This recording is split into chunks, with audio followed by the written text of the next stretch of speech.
Today, when conjuring in the mind images of the Second Great War, few will fail to recognize the name, let alone the distinctive sound, of the AVRO Lancaster.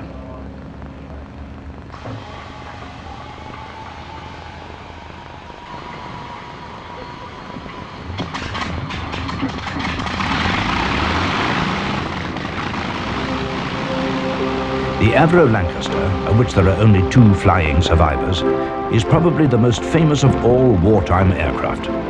Its many and varied exploits deep into enemy territory put fear into the very hearts of those unfortunate enough to be beneath its rain of bombs. One could be forgiven for thinking such a machine to be the product of an aggressive company managed by aggressive men. Not so. It was the product of a company whose humble beginnings began with one of the most unassuming pioneers of aviation, AVRO. Many men, inspired by the potential of flight, had joined AVRO in the early years. None more famous or deserving of more recognition than he finally received for the design of the inimitable Lancaster than Roy Chadwick, who designed and built the Lancaster under strange circumstances on the very site that Roe had purchased in 1925, before selling the controlling interest to S.E. Saunders, the long-established company specializing in flying boats. As a young man, Roy Chadwick was undoubtedly influenced by Roe, his early gliding achievements and eventual first flight made in Great Britain in 1908. His first experiments with flight followed the same pattern, as Margaret Dove, his daughter, explains. When he was about 10 years old, my father began to make model aircraft. He said that at first these models would not fly, but that he soon began to make models which would fly, and some which made quite long flights.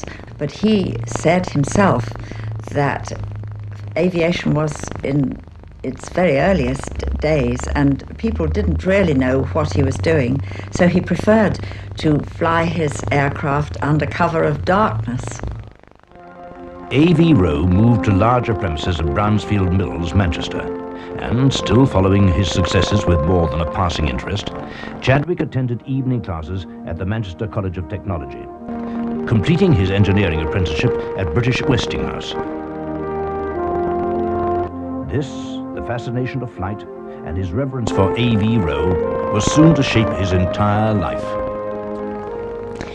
As his apprenticeship was drawing to a close at the end of 1911, my father felt more and more that his future lay with aviation. He said that he had got to know Sir Elliot Verden-Roe, and I think he may have met him at air meetings which were taking place all over the country at that time.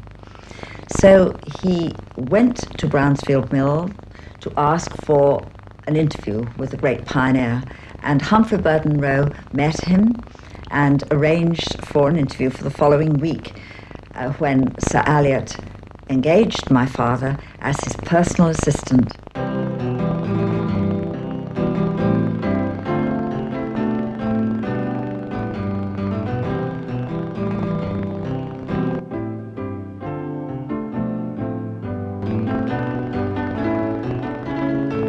At this time, with war on the horizon, aircraft design was in its infancy. Moving to the greater capacity Park Works, Roy Chadwick was instrumental in the design of a revolutionary series of AVRO aeroplanes, the 500s. The most famous of these was the AVRO 504, which was to carry out the first bombing raid on Germany when it attacked the Zeppelin sheds at Friedrichshafen. It was 1914. Chadwick was just 21. And already he commanded a workforce of 100 men. In 1917, there was a need for expansion of the floor space to accommodate the large number of AVRO 504s which were being produced. Over 8,000 were produced between 1914 and 1918. And Sir Elliot decided to establish an experimental station at Hamble, on the Southampton Water, a beautiful site which he had bought. And on the opening day, I have read that after the opening ceremonies, Sir Elliot and my father, who both owned motorbikes, treated the assembled guests to a display of trick cycling, which ended with Sir Elliot riding down a flight of stairs on his motorbike. Chadwick and Roe became inseparable, the closest of friends. Chadwick, the most trusted of the by now huge workforce, not only designed but flew the rapid succession of successful AVRO aeroplanes. The 549 Aldershot, in its day the most powerful single-engined aircraft in the world. And the Manchester itself, a massive heavy bomber making its debut in 1918, just too late to prove itself in the war. The AVRO Baby, the world's first truly light aeroplane that flew for the first time in 1919, and which, a year later, almost killed Chadwick. In 1921, my father designed another small aeroplane. This was the AVRO Antarctic, which he designed for the last expedition to the Antarctic of the great Antarctic explorer, Sir Ernest Shackleton. But the aeroplane was a variant of the AVRO Baby with floats so that it could land on the water and folding wings so that it could be winched aboard Sir Ernest's vessel, the Quest. It was the time of pioneers and planes for pioneers. Shackleton had taken AVRO's name to the Antarctic, and Bert Hinkler, in an AVRO Avian, had taken it to Australia. It was now at its peak that AVRO sold the controlling interest. For Roy Chadwick, it was a sad time, for although he would remain in constant touch with AVRO, it was to be the end of their working relationship. AVRO's moved back to Manchester, and now, under the managing directorship of Roy Dobson, who had himself joined AVRO in the early years, a new and exciting era began. So my father and Roy Dobson, the two Roys as they were called, began to work in close harmony, and it was this close cooperation between these two great men that made the AVRO company the wonderful company that it was during the war. My father running the design and Sir Roy the production.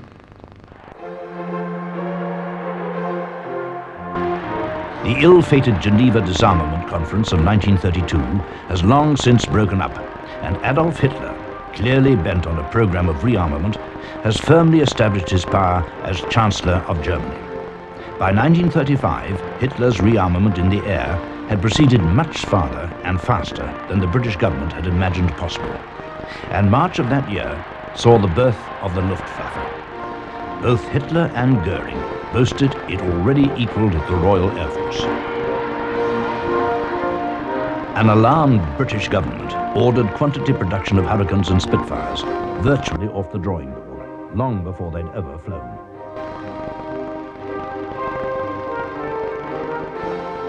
Prime Minister Neville Chamberlain continues to pursue diplomatic solutions to the European crisis, but by 1938 the storm clouds were gathering as Hitler rattled his sword at Czechoslovakia. His generals, opposed to a confrontation, persuade the Führer to hold a summit conference, and the British government agreed at the conference in Munich that large areas of Czechoslovakian land be annexed. Chamberlain returns to England, hailing that September conference as the harbinger of peace in our time.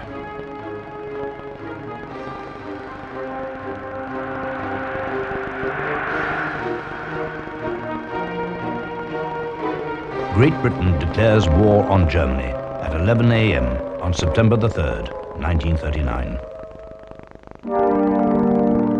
Father of the Royal Air Force, Lord Trenchard, always maintained that a war would be better fought with a bomber force powerful enough to take the offensive to the enemy's vital centers. But in 1939, Air Chief Marshal Sir Edgar Ludlow Hewitt was forced to face the bitter truth that his air force of bombers were few in number. Only one heavy bomber had reached the squadrons, the Armstrong Whitworth Whitley. Others, much lighter, included the Fairey Battle, the Bristol Blenheim, the Handley Page Hampden, and just entering service, the Wellington. Having considered the tools at hand, Ludlow Hewitt was impelled to declare that any attempt to raid deep into enemy territory might well lead to a major disaster. But the Air Ministry had recognized the limitation as long ago as 1936, and as a result, two new specifications were issued. One, which emerged in 1940 as the Halifax, and the other, a twin-engined medium bomber, which emerged as the forerunner of today's Shackleton, the infamous Manchester. Arthur T. Harris was about to take up the post of Commander-in-Chief, Bomber Command. Well, the Manchester turned out to be a complete failure. And the reason it was a failure was it was underpowered with its two engines.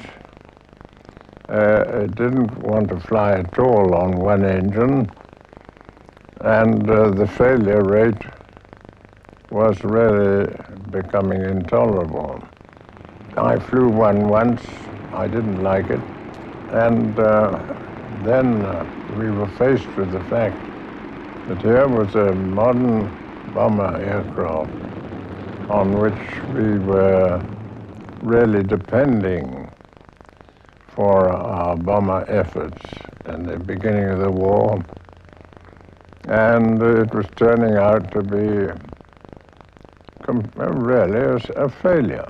And every man went to the grim task of delivering a shattering blow. But the propaganda of the day was far from the truth. Colossal Manchesters with their tons heavy bomb load prepare to fly with Halifaxes. Stirlings, Halifaxes, Manchesters with Wellingtons and Hampdens. Great British names for great British planes. Armourers and ground crews scramble over their charges like a cluster of industrious single-minded ants, intent on nothing but their immediate work. The loading of high explosive bombs.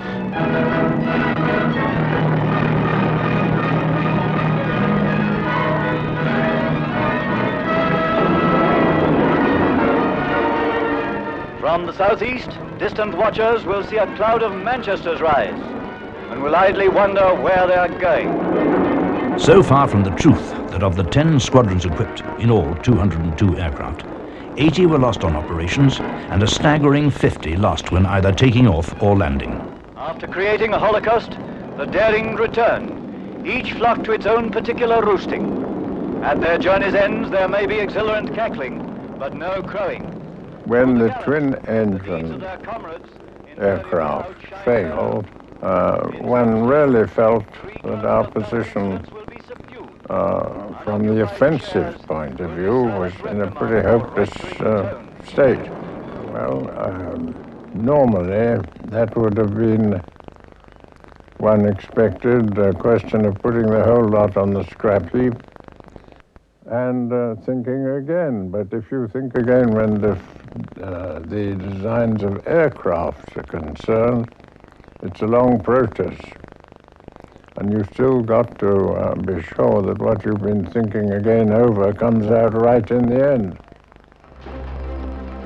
However, my father had designed a 4-engine version, and Mr. Norbert Rowe, a senior ministry official, told me that he and other officials came to AVRO's, and my father showed them how he could lengthen the Manchester wing and install 4 engines.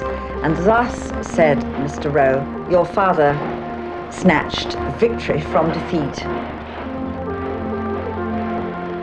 The fuselage and tail, with its strange central fin, later to be discarded, were already standard Manchester parts. And with the new Merlin engines, a prototype was ready in just 2 months. On January the 9th, 1941, the prototype flew, and the Lancaster was born. But AVRO's did a marvelous job in converting that twin-engine machine into the 4-engine Lancaster, and that, beyond any doubt, was the best bomber in the way of performance, comparative ease of flying under the worst conditions, and in the vast loads. It was literally the camel's back which never felt the last straw. There was nothing, really, that we couldn't put on that aircraft. I never heard any crew talk about the flying characteristics of the Lancaster,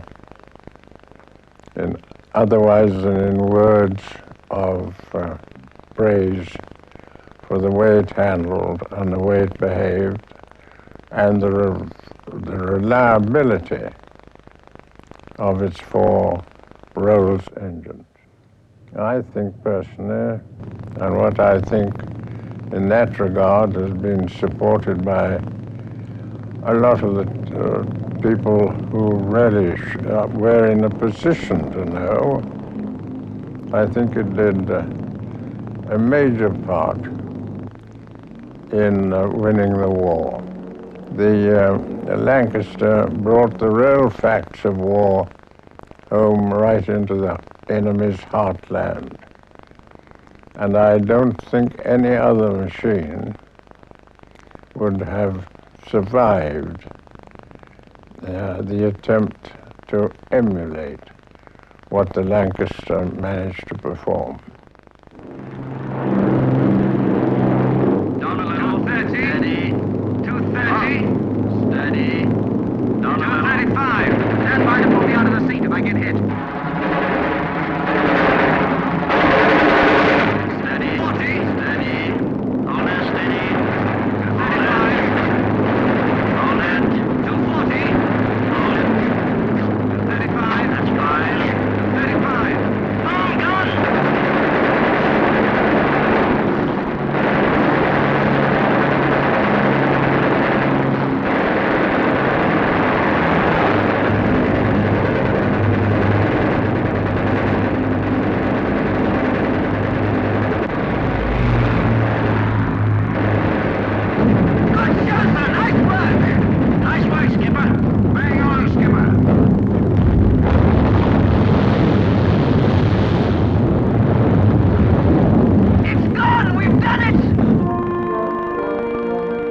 Guy Gibson was one of the many close contacts Chadwick had, which he regarded as essential to production, and both worked closely to perfect the attack on the Ruhr dams with Barnes-Wallace's unorthodox bouncing bomb. It was incredible that the Lancasters of the specially formed 617 Squadron flew the 300 miles to their targets without rising above 80 feet to deliver their stunning blow from just 60.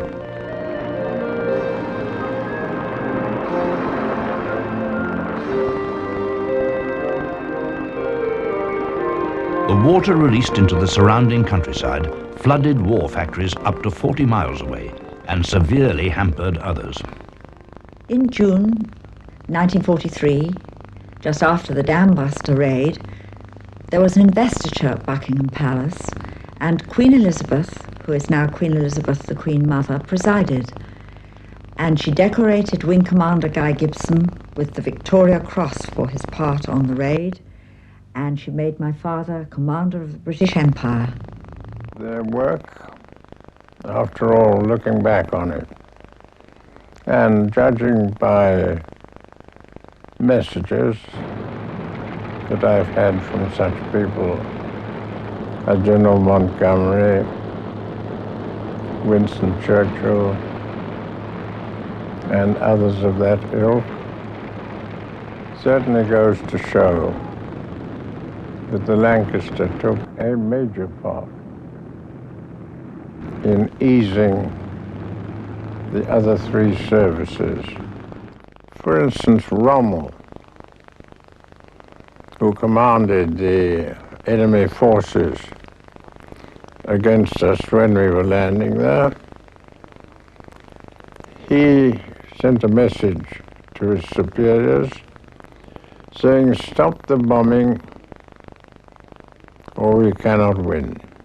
Diese 5000 Kilogramm Riesenbombe wird in britischen Fabriken hergestellt. But of course they couldn't. 7,375 of Roy Chadwick's Lancasters were built and delivered some 600,000 tons of high explosives and more than 50 million incendiary bombs. 156,000 sorties were flown over enemy territory, using more than 228 million gallons of fuel. 59 squadrons used Chadwick's Lancaster, from massive saturation raids to precision attacks using the heaviest bomb constructed. The 10-ton Grand Slam, used operationally for the first time and seen here against the Bielefeld Viaduct on March the 14th, 1945. Of course, the Shackleton of today is the direct descendant of the Lancaster,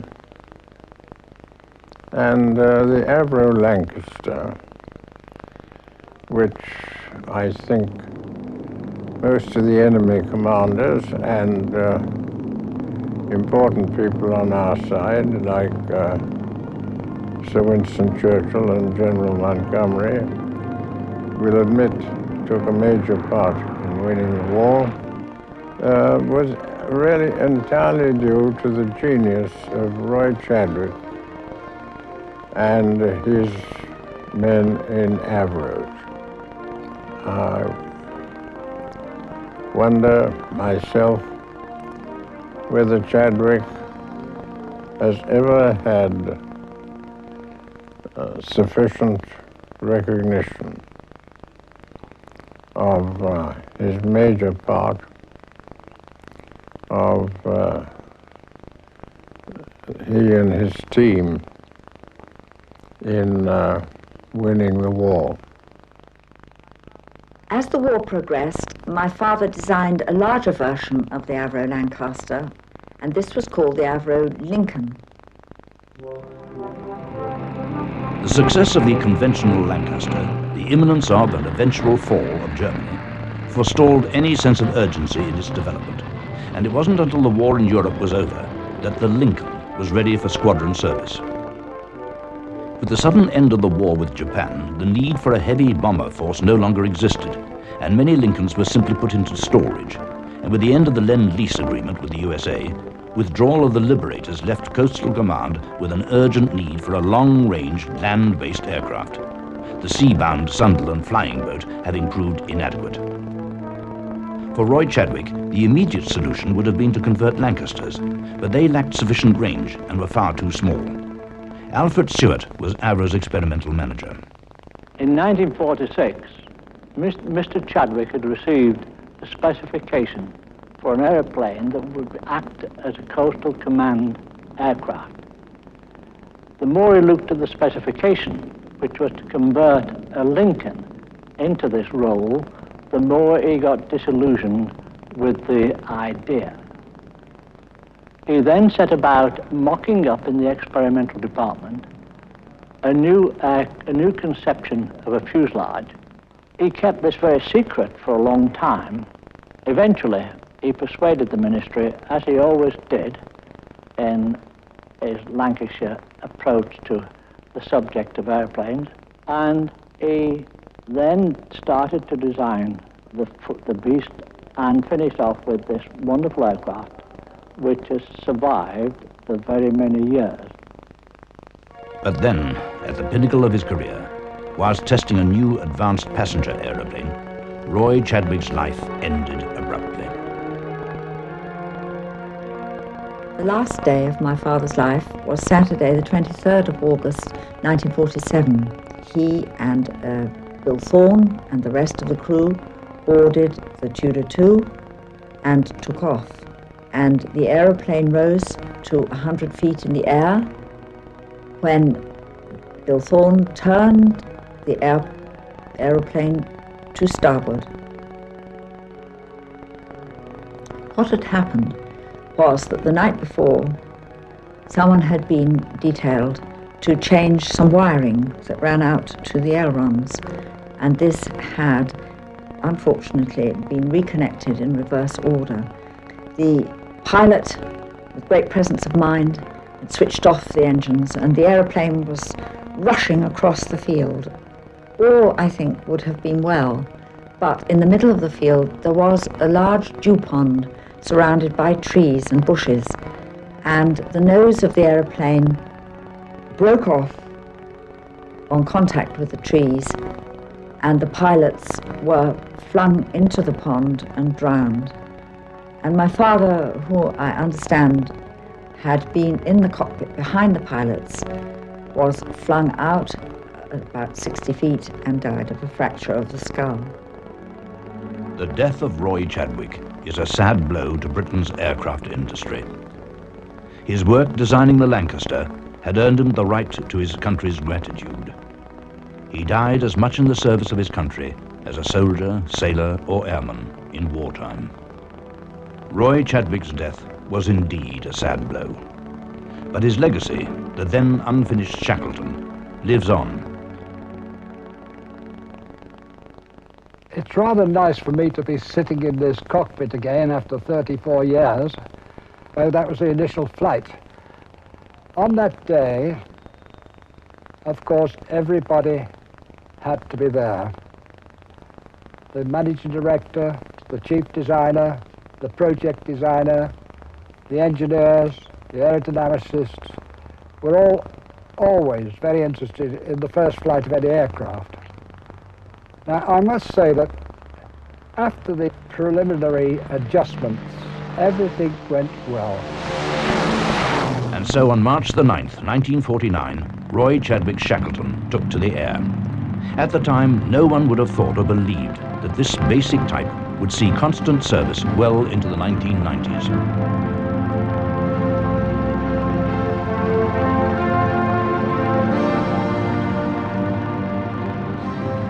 The flight was very similar to the Lancaster, to the Lincoln. They flew all in the same comfortable way.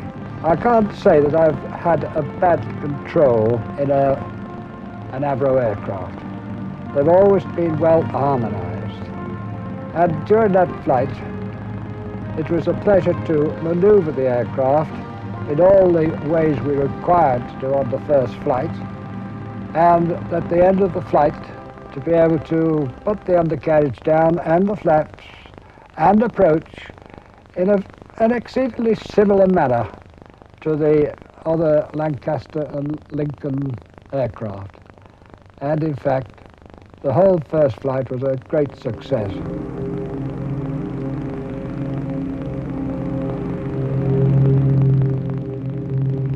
Well, since then, the aircraft has performed for some 30 years. The aircraft had a wonderful record in the service and is still at it, and maybe still at it for another year or two. But after 34 years, I reckon that's a very great record for an aircraft out of the AVRO stable. The Shackletons saw much service in the early 50s, and in August 1957, the new Mark IIIs continued in the maritime role of the earlier Marks I and II. The altered wing shape and added fuel tanks provided a new dimension. They could now cover 200,000 square miles of ocean in a single flight, and with improved crew accommodation, the Mark III appeared to comply with all the new requirements. But when the new aircraft entered service, it wasn't without its problems. Shortening of the bomb bay to make way for the tricycle or nose wheel undercarriage resulted in a high incidence of nose wheel failure and unsatisfactory stall characteristics.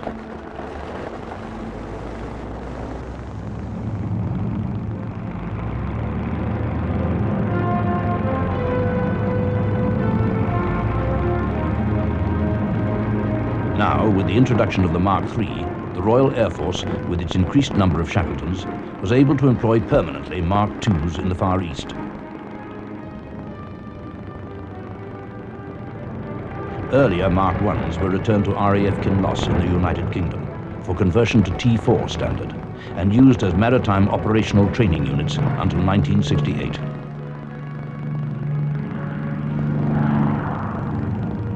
Suddenly, in 1958, the Shackleton was vaulted into a new age. Operation Grapple, mounted from Christmas Island, called upon the Shackletons to perform meteorological reconnaissance for nuclear tests.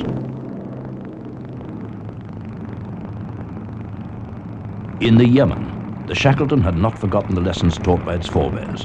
In 1964, in the wild and mountainous area of Rad Fan, 35 miles north of Aden, dissident tribesmen had effectively closed the Dala Road, the main trade artery from the Yemen to Aden. With our long-term Arabian Peninsula policy in mind, Rad Force, as was known, was given the task of making the Dala Road safe, and plans called for maximum use of air power.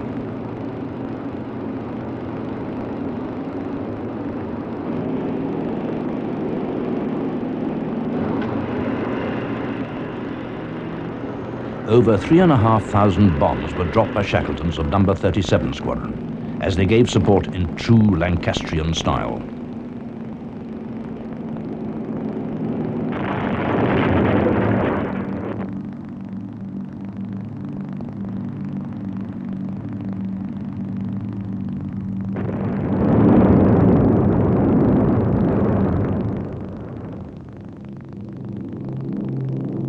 Performing a multitude of roles, the Shackletons flew the British flag to the far corners of the world.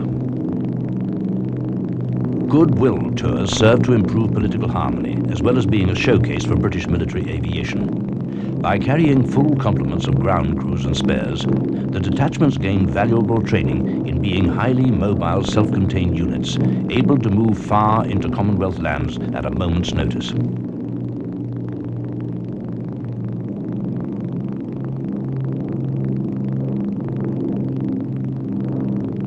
In Malaysia, the Shackleton played a prime role as it gave the ground forces continuous air support.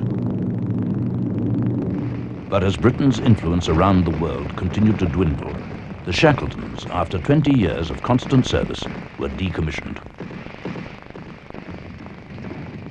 But then, with the loss of the aircraft carrier airborne early warning system, Britain was again to turn to Chadwick's aging Shackletons. Mission 03, vector 360, flight level 230, call pre-brief. Scramble, scramble, scramble. 03, scrambling.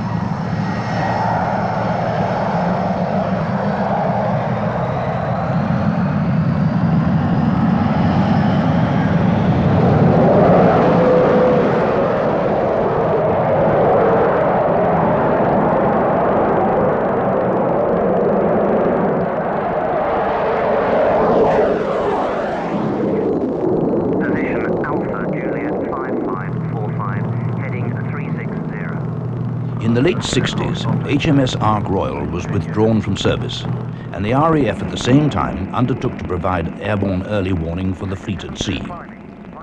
To do this, 12 of the Shackletons, which were being phased out of the maritime role, and which still had sufficient life on the airframes, were cobbled together with the radar from the gannets that flew from HMS Ark Royal.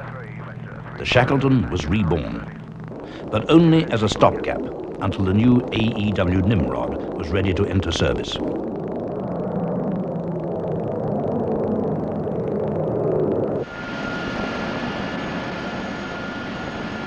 Basically designed in the decade of the 40s, Chadwick's Shackleton more than holds its own in the war games of the 90s.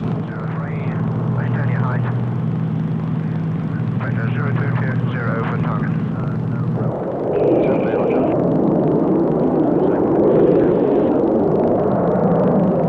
03, port 340, your level Angels 28, target 015 at Angels 30. I'm looking level on radar, nothing yet. 03, roger, nothing on radar yet. 03, now level at Angels 28. 03, roger. Your target is 180 at 30,000. 03, roger. 03, your target now 360, range 45, start at 360. 03, roger. I think I got in contact at 10 right, level. 03, your target is 01033.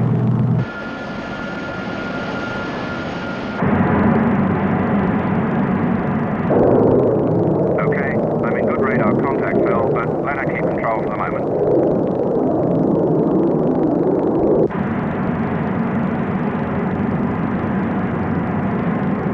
Further contact bearing 5.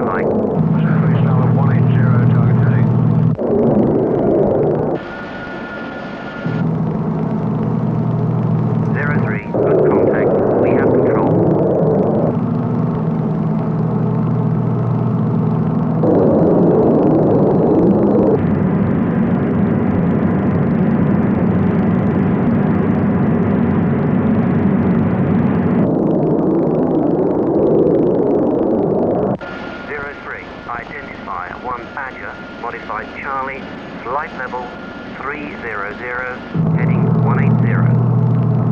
03 Shadow.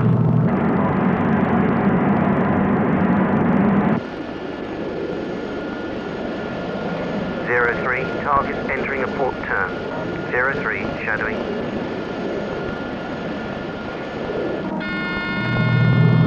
Roger, 03, your target turning away. You're clear to return to base now.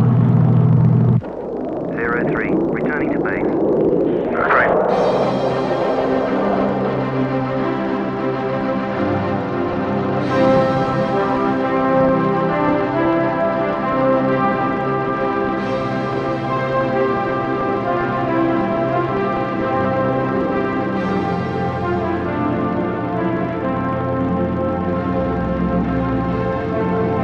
On a day-to-day basis, the Shackleton operates with fighters.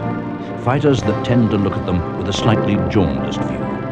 The world is full of fast jets and it's all about wings and the sun. And the Shackletons, as an anachronism droning along, are looked at sideways with slightly bemused eyes. But nevertheless, in peace, they actually carry out their wartime role.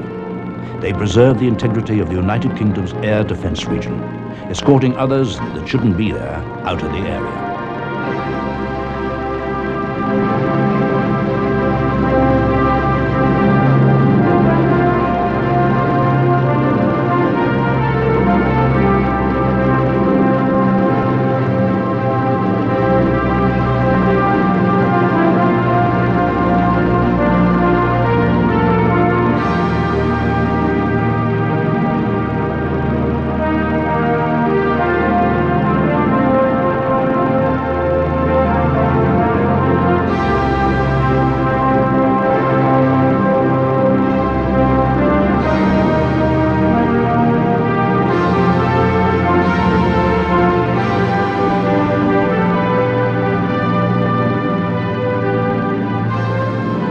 Roy Chadwick's legacy, this Lancaster-derived Shackleton, is, it seems, destined for yet another lease of life.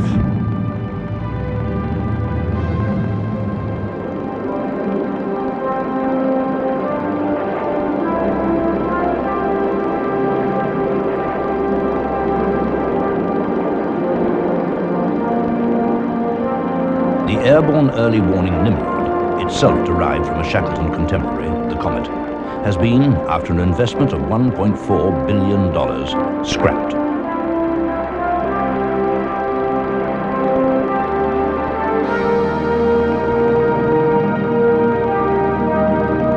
But as Chadwick's aging Shackletons are asked to do yet more, it surely is only a question of time before they too will be beyond service, relegated, one hopes, to a more peaceful static life.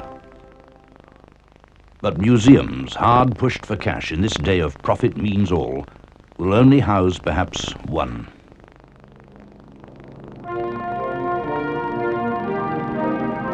Of the 8,200 Manchesters, Lancasters and Lincolns built, only 2 Lancasters survive in flying order, one in Great Britain, the other in Canada. The British Lancaster, seen here in the livery of Guy Gibson's dam-busting Lancaster, pays permanent tribute to gallant deeds as part of the Battle of Britain Memorial Flight.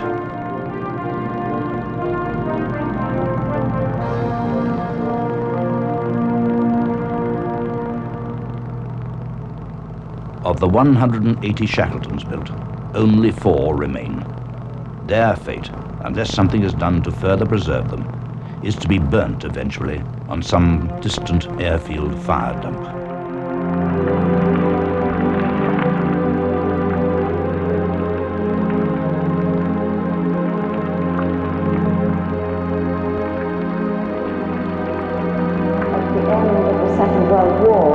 My father came home and we always went out to greet him, and I could see him coming across the hall and going to talk to my mother with a very happy smile on his face and looking down at her and saying, "We're going to call the new machine the Shackleton, darling." I thought that my father was so pleased. My mother's pride in the fact that her grandmother was a kinswoman of the great British Antarctic explorer, Sir Ernest Shackleton.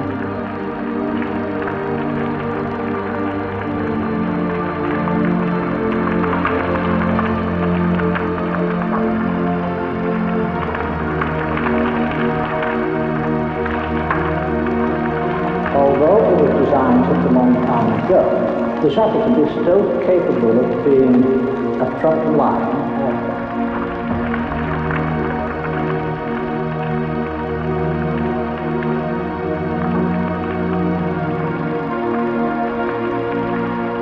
The designer must have been highly satisfied that there we had another successful aircraft.